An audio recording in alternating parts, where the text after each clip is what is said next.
राजेशजी पांडे, श्रीनाथजी भीमाले, श्री अंशुमाळी श्रीवास्तव, विभागीय आयुक्त पलकुंडवार, जिल्हाधिकारी दिवसे या ठिकाणी विशेष रूपाने उपस्थित असलेले गहिनीनाथ महाराज औसेकर, ॲडव्होकेट राजेंद्र उमाप, त्याचप्रमाणे पुरुषोत्तम महाराज मोरे, माणिक महाराज मोरे, सर्वच आपल्या तिन्ही संस्थांचे पदाधिकारी आणि उपस्थित सर्व भगिनी आणि बंधूंनो, आज आपल्या सर्वांच्या वतीने माननीय गडकरी साहेबांचे मी मनापासून आभार मानतो की या ठिकाणी पालखी मार्गाचं जे काम हातामध्ये घेतलं होतं त्याच्या शेवटच्या टप्प्याची सुरुवात आज आपण या ठिकाणी करतो। प्रामुख्यानं 70-80% काम आता पूर्णत्वास जात आहे आणि आज जी अलाइनमेंट आपण या ठिकाणी करणार आहोत दिवेघाट ते हडपसर, यामुळे आपला संपूर्ण पालखी मार्ग हा निश्चितपणे पूर्ण होणार आहे। आपल्याला कल्पना आहे की महाराष्ट्रामध्ये वारीचं महत्त्व सगळ्यात मोठं आहे आणि विशेषतः देहू, आळंदी आणि पंढरपूर ही आमची अशी तीर्थक्षेत्र आहेत की ज्या ठिकाणी संपूर्ण महाराष्ट्राचं लक्ष असतं। महाराष्ट्रातल्या प्रत्येक माणसाला असं वाटतं कधीतरी या वारीमध्ये मला जाता आलं पाहिजे, कधीतरी हे दर्शन मला देखील घेता आलं पाहिजे आणि वर्षानुवर्ष, शतकानुशतकं अडचणींचा सामना करत आमचा वारकरी कधीही मागे न पाहता विठ्ठलाच्या दर्शनाची आस घेऊन सातत्याने वारीमध्ये मार्गक्रमण करताना आपण बघितला। पण मला या गोष्टीचा आनंद आहे की माननीय मोदीजी, माननीय गडकरीजी यांनी हा निर्णय केला की आमच्या या सर्व वारकऱ्यांना योग्य प्रकारच्या व्यवस्था मिळाल्या पाहिजेत, रस्ते रुंद झाले पाहिजेत, पालखी मार्ग वेगळा झाला पाहिजे, त्याच्यावर सर्व सोयी असल्या पाहिजेत आणि त्यातनं हे काम या ठिकाणी होताना आपल्याला पाहायला मिळतंय।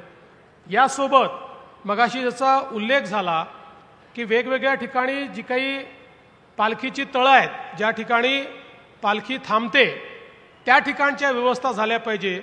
माननीय गडकरी साहेबांनी आम्हाला सांगितलं की तुम्ही त्या ठिकाणचं लँड ॲक्विजिशन करा, तिथे बाकीच्या व्यवस्था आम्ही करून देतो।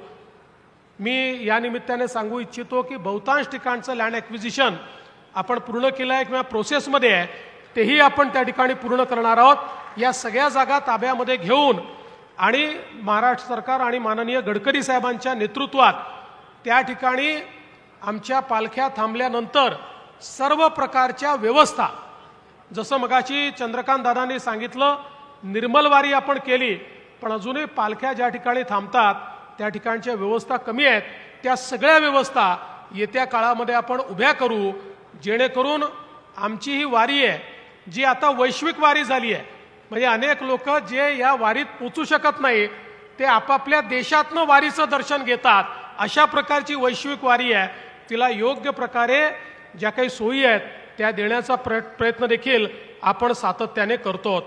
खरं म्हणजे एक गोष्ट अजून या निमित्ताने सांगितली पाहिजे की या पुण्याचा चेहरा आणि चित्र बदलण्याचं काम हे सातत्याने माननीय गडकरी साहेबांच्या नेतृत्वात आपल्या महायुतीच्या सरकारने केलेलं आहे। आणि विशेषतः आपल्याला कल्पना आहे पुण्याची मेट्रो असेल की ज्याचे एक एक टप्पा आपण पूर्ण करतो आणि नवीन नवीन टप्पा त्या ठिकाणी मंजूर करतो। 26 तारखेला पुन्हा माननीय प्रधानमंत्री महोदय एका टप्प्याचं उद्घाटन करतील, दुसऱ्या टप्प्याचं भूमिपूजन करतील। त्यामुळे या मेट्रोच्या माध्यमातून आपण बघितलं ज्या दिवशी विसर्जन होतं 3.5 लाख प्रवाशांनी मेट्रोमध्ये प्रवास केला। एका दिवसात 55 लाख रुपये हे मेट्रोने त्या ठिकाणी कमाई केलेली आपण बघितली। त्यामुळे मेट्रोची आवश्यकता पुण्याला किती होती हे आपण या माध्यमातून पाहतोय। याचं जाळं अजून विस्तारित करण्याचं काम हे आपल्या सरकारच्या माध्यमातून आपण करतोय। मगाशी सुप्रियाताईंनी अपेक्षा व्यक्त केली की या ठिकाणी महायुतीचं सरकार आहे त्यामुळे ट्रॅफिकच्या संदर्भात आपण लक्ष दिलं पाहिजे, ही अपेक्षा योग्य आहे। आणि म्हणूनच आपला जो पुण्याचा रिंग रोड आहे जो खऱ्या अर्थानं पुण्याचं ट्रॅफिक डिकंजेस्ट करणार आहे, या संदर्भात चर्चा तर अनेक वर्ष चालली होती, पण मी मुख्यमंत्री असताना त्या संदर्भातली सगळी अलाइनमेंट पूर्ण केली, त्याचं सगळं नोटिफिकेशन आपण काढलं, त्याच्या सगळ्या प्रक्रिया पूर्ण केल्या आणि आता पुन्हा सरकार आल्यानंतर त्याचं ॲक्विजिशन करून आता पुणे रिंग रोडचं काम आपण सुरू केलेलं आहे. आणि हा पुणे रिंग रोड असा आहे की जो खऱ्या अर्थानं पुण्याच्या ट्रॅफिकच्या समस्येला पूर्णपणे डिकंजेस्ट करण्याचं काम करणार आहे. आणि त्याच्यात सगळ्यात महत्त्वाची गोष्ट काही असेल तर माननीय गडकरी साहेबांनी मग पुण्याकडनं साताऱ्याकडे जाणारा रोड असो, सोलापूरकडे जाणारा रोड असो, नगरकडे जाणारा रोड असो, नाशिककडे जाणारा रोड असो की मुंबईकडे जाणारा रोड असो, या प्रत्येक रोडच्या डिकंजेशन करता ज्या प्रकारचं प्लॅनिंग त्या ठिकाणी केलेलं आहे, डबल डेकर रोड्स तयार करून आणि त्याच्या माध्यमातनं आमच्या पुण्याचा सगळा जो पुण्यातनं बाहेर जाणारा ट्रॅफिक आहे, कारण पुण्यातनं कुठल्याही दिशेनं आपण गेलो तरी आपल्याला इंडस्ट्रियल एरिया त्या ठिकाणी दिसतो आणि या सगळ्या इंडस्ट्रियल एरिया शेवटी देशातलं फास्टेस्ट ग्रोईंग अर्बन ॲग्लोमरेशन जर कुठलं असेल तर ते आपलं पुणे आहे. आणि म्हणून या ठिकाणी या आमच्या औद्योगिक ॲग्लोमरेशनला ज्या प्रकारचं इन्फ्रास्ट्रक्चर पाहिजे त्याचं सगळं प्लॅनिंग हे माननीय गडकरी साहेबांनी केलं, त्याला मान्यता दिली. आणि राज्य सरकारचं जे आम्ही मंडळ तयार केलेलं आहे, आमची इन्फ्रास्ट्रक्चर कंपनी आहे, त्या कंपनीलाच हे काम माननीय गडकरी साहेबांनी त्या ठिकाणी दिलेलं आहे. आणि त्याला ज्या काही राज्य सरकारच्या मान्यता हव्या आहेत त्या सगळ्या आम्ही त्या ठिकाणी दिल्या आहेत. त्यामुळे निश्चितपणे मी सांगतो, ही कामं पूर्ण झाल्यानंतर सगळ्यात चांगलं इन्फ्रास्ट्रक्चर असलेलं अर्बन ॲग्लोमरेशन, अर्बन शहर कुठलं राहील तर ते आपलं पुणे शहर राहील.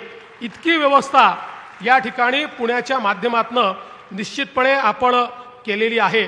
खरं म्हणजे अनेक प्रकल्प आपण हातामध्ये घेतले आहेत की ज्यातनं आपल्याला ही सगळी कामं पूर्ण केल्यानंतर पुण्याचं सगळं चित्र हे आपण या निमित्ताने बदलणार आहोत. आज आपल्याला कल्पना आहे वेगवेगळ्या प्रकारचे जे पूल आपण तयार करतो आहोत त्यातनं देखील मोठ्या प्रमाणात डिकंजेशन करण्याचं काम हे आपण पुण्यामध्ये सुरू केलेलं आहे. मागच्या काळामध्ये आपल्या वाहतुकीकरता मोठ्या प्रमाणात ई बसेसची व्यवस्था आपण पुण्यामध्ये केली. आणि मग मला आठवतं जेव्हा ई बसेस आम्ही आणल्या त्यावेळेस महापालिकेला मी सांगितलं होतं पैसे आम्ही राज्य सरकारच्या वतीनं देतो.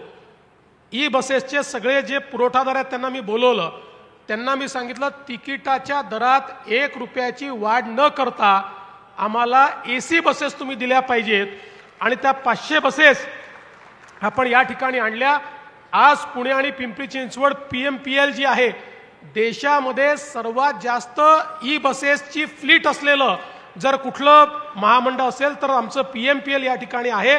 आणि अजून पुढच्या काळामध्ये त्या ठिकाणी 1000 बसचं नियोजन हे PMPLच्या माध्यमातून करून पुण्यातल्या ट्रॅफिकला एक प्रकारे मदत करण्याचं काम आपण करणार आहोत. या निमित्ताने हे देखील सांगितलं पाहिजे की माननीय वळसे पाटील साहेबांनी ज्याचा उल्लेख केला, देऊ असेल, आळंदी असेल, पंढरपूर असेल, या सगळ्या ठिकाणच्या विकासाचं काम आपण सुरू केलेलं आहे. मला अतिशय या गोष्टीचा आनंद वाटतो की अनेक शतकानंतर गैनीनाथ महाराज जे पंढरपूरचं आपलं मुख्य मंदिर आहे त्या मंदिराचं काम आपण सुरू केलं. आणि आज त्या मंदिरामध्ये जे काम चालू आहे त्यातनं अनेक प्राचीन मूर्त्या देखील आपल्याला सापडत आहेत. आणि अतिशय सुंदर 75 कोटीचं काम हे मंदिराच्या आतमध्ये आता आपण सुरू केलेलं आहे. त्यामुळे पुढच्या म्हणजे मागच्या कार्तिकीला सुरू केलं, या कार्तिकीला एक टप्पा पार पडला, मला असं वाटतं पुढच्या आषाढीला दुसरा टप्पा असेल आणि पुढच्या कार्तिकीपर्यंत हे काम आपण जर पूर्ण करू शकलो तर आपल्या मंदिराचंही बदललेलं रूप जे आहे, रेस्टोरेशन आहे, हे काही आपण वेगळं काही करत नाही, आपण जे मूळ रूप आहे त्याचं रेस्टोरेशन हे निश्चितपणे आपल्याला पाहायला मिळेल. या निमित्ताने मी मुरली अण्णा मोहोळ यांचं एका गोष्टीकरता मनपूर्वक अभिनंदन करेन.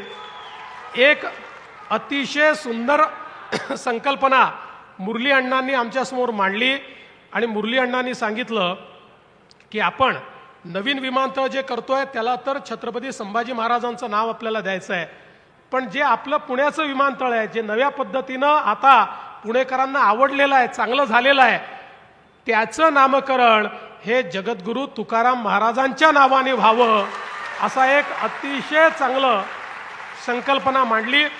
आणि त्यांनी संकल्पना मांडल्याबरोबर चंद्रकांत दादा आम्ही सगळ्यांनी ती उचलून धरली. मी स्वतः तात्काळ त्या संदर्भातली सगळी प्रक्रिया पूर्ण केली आणि माननीय मुख्यमंत्र्यांची चर्चा करून येत्या कॅबिनेटला आम्ही ते मांडणार आहोत आणि त्या संदर्भात केंद्र सरकारकडे देखील पाठवणार आहोत. त्यानंतर मुरली अण्णा तुम्ही आणि गडकरी साहेबांची जबाबदारी असणार आहे की त्या ठिकाणी केंद्राचीही मान्यता त्याला घेऊन आणि खऱ्या अर्थानं जर या विमानतळाला आपण जगद्गुरूंचं नाव देऊ शकलो आणि देणारच आहोत तर मला असं वाटतं की निश्चितपणे एक आपल्या सर्वांना मनापासून समाधान होईल. आज या निमित्ताने मी एवढंच सांगतो की माननीय गडकरी साहेबांच्या नेतृत्वामध्ये पुणे असेल किंवा महाराष्ट्रातला इतरही भाग असेल ज्या प्रकारचं इन्फ्रास्ट्रक्चरचं ट्रान्सफॉर्मेशन हे आपण सगळ्यांनी बघितलं आहे. शेवटी एक गोष्ट निश्चित आहे की नेत्यांमध्ये दूरदृष्टी असली पाहिजे, विजन असलं पाहिजे आणि आपण भाग्यशाली आहोत की देशामध्ये मोदीजींसारखा एक विजनरी नेता आणि त्यांच्यासोबत काम करणारे आपल्या महाराष्ट्राचे विजनरी सुपुत्र असलेले माननीय गडकरी साहेब हे देशात आणि महाराष्ट्रात जे ट्रान्सफॉर्मेशन आणतायत त्याबद्दल त्यांचं मी मनापासून आभार मानतो आणि मी त्यांची परवानगी घेतली आहे कारण आम्हाला दोघांनाही नागपूरच्या कार्यक्रमाला जायचं आहे. नागपूरचं एअरपोर्ट बंद होणार आहे त्याच्या आधी आम्हाला उतरायचं आहे आणि मला एक कार्यक्रम त्याच्या आधी अजून करायचा आहे आणि म्हणून मी त्यांची परवानगी घेतली की भाषण करून इथनं पुढच्या कार्यक्रमाला जाण्याची. मी आपली देखील सर्वांची परवानगी घेतो, त्यांची क्षमा मागतो, आपली क्षमा मागतो. पुन्हा एकदा त्यांचे आभार मानून मी माझे 2 शब्द संपवतो. धन्यवाद. जय हिंद, जय महाराष्ट्र.